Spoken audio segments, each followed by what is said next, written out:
What's going on, everybody? It's your boy Jason Buff. Welcome to another episode of the Jason Buff Podcast. Happy Easter, everyone. Today's a very special day. Very cool holiday. On this day, we commemorate the death of a very special person. You all know who I'm talking about. On this day, 3,000 years ago, he came back from the dead. He was resurrected. You know who I'm talking about. The Easter Bunny. That's right. 3,000 years ago, he died for our pleasures so we could eat candy and jelly beans on this day. On this day, 3,000 years ago, he was resurrected. He rose from the grave and he smashed and killed all the angry villagers that lynched him. He fucking stomped on them. He rose like 20 feet in the air and fucking stomped them like fucking Godzilla style. Just tore up the whole fucking city of Bethlehem. Oh, the Easter Bunny, that's my man. That's my dude. Yeah. I love Easter eggs. All those companies that come out with their own versions of Easter eggs. I love it. You know, the Snickers Easter egg is delicious, and the Reese's Easter egg, and the Baby Ruth Easter eggs. And I'm sure there's countless others. But I'm not eating that anymore. I'm on a diet, and I also don't want no cavities. But yeah, I like rabbits. Rabbits are cool. They're underrated pets. They're cool pets. They don't get as enough recognition as cats or dogs because, you know, rabbits, they're super quiet. They don't make noise at all. They don't cuddle with you. They'll just like sniff you. That's it, with their little noses. Yep. But yeah, I used to have a pet rabbit. Yeah, I'll get into that story later. You know, I got my own resurrection going on now. Dr. Nasty is back from the dead. Dr. Nasty has been resurrected. I'm about to get into the origin story of Dr. Nasty right now. Tell you how it all started. It all started in Canada. I was born in a laboratory in Alberta, Canada. It's a place called Weapon X. Not the place from the Wolverine comic book. No, this is a real actual place. Yeah, it's called Weapon X. And I mean, everything you see in the Wolverine comic book, that pretty much happened to me too, but differently. I wasn't enhanced with super healing powers. Instead, I was enhanced with supernatural good looks and the ability to talk shit. Like, I guess supernatural, superhuman talk shit abilities. That's what I'm good at. Those are my superpowers, looking good and talking shit. So yeah, I grew up in a laboratory about like the first 8 or 9 years of my life. You know, I was in the laboratory. They tortured me a lot. They threw me in a pool. Didn't even show me how to swim. They was like, "Ev, you got to do it for yourself. You got to fend for yourself, homeboy." And so that's how I learned how to swim by myself. I learned how to do everything by myself. So I was on my own in there. And then they kept experimenting on me in there. Like, they kept sticking probes up my butt. I'm like, what? Why y'all keep putting stuff up my butt, man? This shit's weird. It's freaky, kinky. I don't like this weird, freaky shit. Quit putting stuff up my butt, man. Stop putting shit up my butt. So I had enough of that place. I managed to escape. You know, one day I snuck up behind a soldier when he came to my room. You know, he came in to feed me my dinner. I hid behind the door. I waited for him to come in. I jumped up behind him, put him in a chokehold, fucking Cobra Clutch style, Sergeant Slaughter style. I choked him out. I put on his lab coat, and then I sneaked out. the hallway. I tippy-toed out. I had the ID. I scanned my card, opened the door, boom, ran out. Then I jumped on a cargo ship and fled to Australia. Okay, so yeah, I was in a cargo ship. Next thing I knew, it was a big-ass typhoon, a hurricane of some sorts. It fucking hit the ship hard, boom. Next thing you know, 48 hours, I wake up. I'm on the shores of Australia. Don't know where I'm at. You know, somebody took pity on me, fortunately. Someone was like, "Hello, mate. You don't look that good. We're going to put you in an orphanage." So, yeah, for the next 5 years, I stayed in an Australian orphanage in the outback. It was tough at first, but I got used to it. You know, my foster mother was a goat herder, a sheep herder. Yeah, she was a farmer. And then my foster stepfather, he was a waitress at Outback Steakhouse. He made a lot of money off of tips because they forced him to wear a skirt, a mini skirt at that. So yeah, I grew up on the farm. Not much to say. It was a boring life. We had to grow carrots and stuff, and celery, and broccoli. And that's all we ate too, celery, broccoli, and carrots. It was nasty. It was like vegetables. Yeah, those were some tough years, man. Really, really, really tough years. And so I had to grow crops. You know, they gave me a little shotgun and they set up a barbed wire because they was trying to stop the rabbits from getting into the farm and eating up all the crops. So they taught me how to use a shotgun. And then it was like they put me on the front lines one day. It was like, "There's a rabbit, go shoot it." And I saw this cute little adorable rabbit walk by. I was like, "Man, I can't shoot it. I can't shoot it, man. It's too cute." So I ended up adopting that rabbit. Gave him my name. His name was Leroy. Leroy the rabbit. He was my pet rabbit. I loved him. So yeah. And then one day, a fucking dingo ate him. A dingo ate my rabbit. After that, I was devastated. I was heartbroken. I was never the same after my rabbit was eaten by a fucking dingo. I was never the same after that.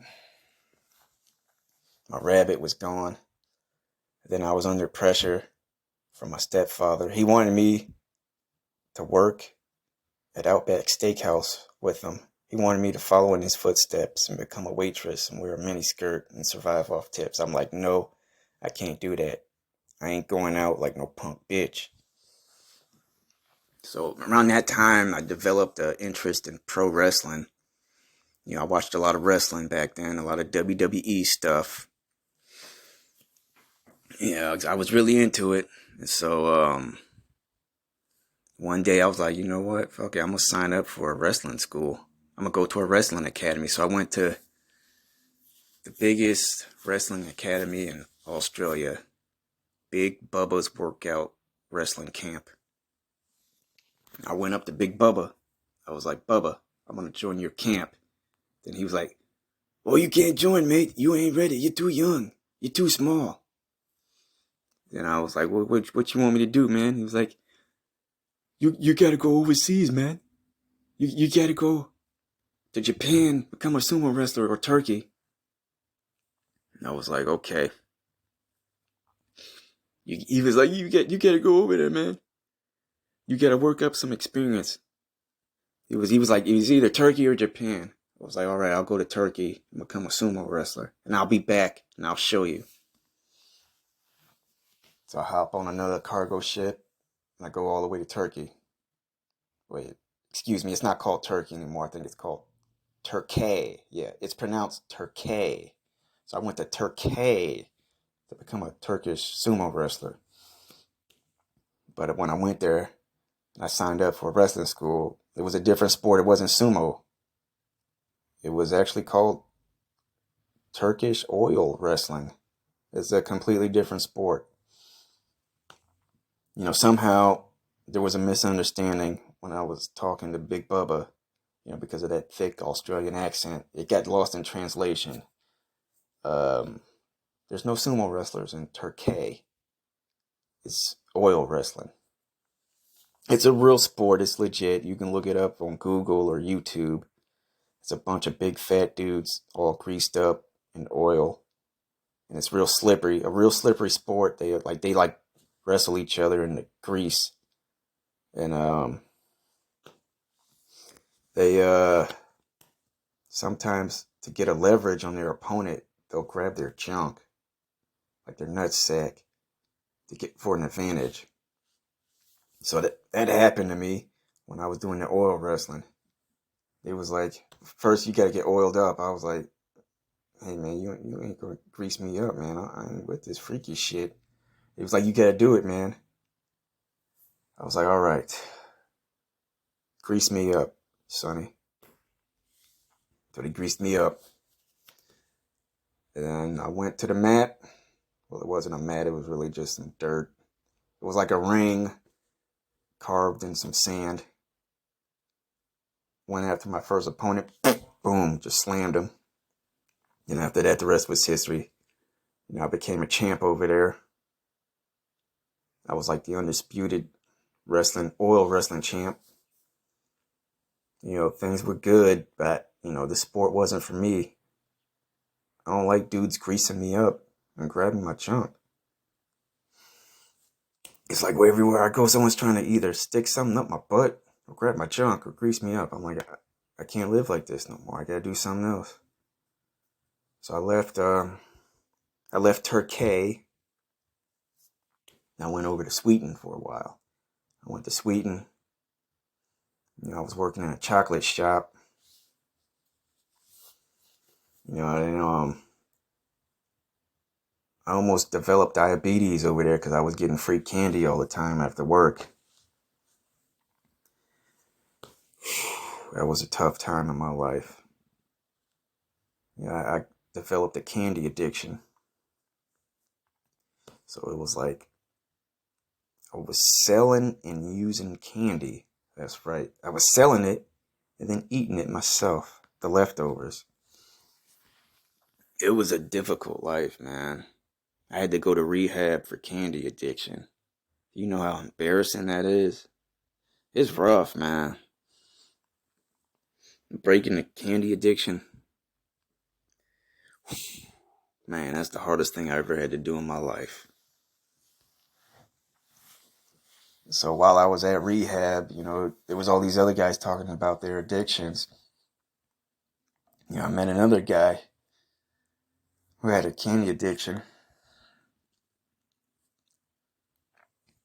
His name was Willie Winthorpe, an unusual name. And then they asked, what does he do for a living? He says he's a professional stripper. I was like, what? We were all like, what? You strip? And he was like, yeah, that's how I got addicted on candy in the first place. Usually women tip me with money. But one time a woman ran out of money, so she just tipped me with some Kit Kat bars and a Snickers. And I was like, okay, I'll take it, but don't do it again. And I ate the candy and became addicted. And then I started eating up all the candy in sight, go to all the grocery stores, buy all the candy. And so he became addicted to candy because of stripping. But he said it was a lucrative career being a stripper. So I looked into it. And then I signed up. I had to go do a rigorous boot camp. I toured all over Europe stripping. Yep. Made a lot of euros. I spent that money on lots of stuff I didn't need. Yachts and fancy sports cars. Rare video games. Baseball cards. Jacuzzis. Women. Comic books. plants, origami plants, designer suits. I had it made. Yeah, I ran through that money fast. And then one time I went back to Australia. I was on tour down there. And I ran into Big Bubba again. He was like, "Hey mate, I see you in shape now. You want to wrestle?" I'm like, "Bitch, I got my own career now. I'm a stripper. I'm Dr. Nasty, motherfucker."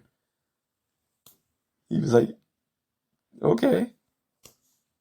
I'm like, "I don't need your crappy wrestling school no more. I got my own money."